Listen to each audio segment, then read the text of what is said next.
Steve, after a tough few weeks and given the circumstances, that's a good point this afternoon, isn't it? Yeah, we'll take it. We'll take it. Disappointing to go down to 10 men.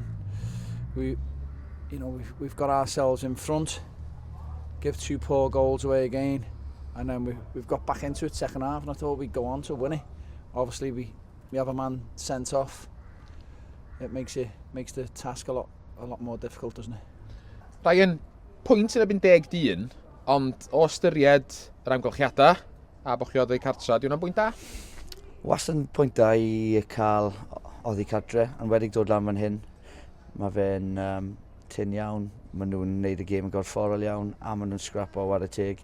Ac fi llawn clod am y ffordd oedd y Bala wedi dod mewn i'r gêm heddi, mynd un gol i fyny a wedyn roi ni dan bwys i sgorio'r ail gol. So, da iawn iddyn nhw, ond fi'n edrych ar y cyfleoedd gilydd ni a deithon ni lan fan hyn i cael 3 phwynt a dylwn ni wedi cael 3 phwynt i fod yn onest. Ond mae hwnna ddim Cymru ffwrdd dim byd. Mi all Bala wedi dod lawr y cae ac sgorio'n erbyn ni hefyd. So, ddim y peth gwael i cael 1 pwynt, ond dylwn ni cael 2 arall. John, o dan yr amgylchiadau, mae hwnna'n bwynt da pro ma. Yndi, pwynt da. Eto, da ni wedi bod ychydig bach o rydiad sâl diweddar, ond o ffordd ath y gêm, dwi'n meddwl, ni dechrau na. I colli'r ddyn, oedd hi'n anodd iddyn ni, ond gorffen y gêm 2-2 oedd hi'n reit positif.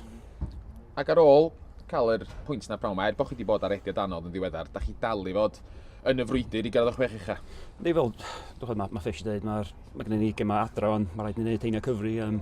Siomedig ddim i curo'r gêm efo'r cyfleoedd yn diwedd hefyd, ond mae lawr i ni.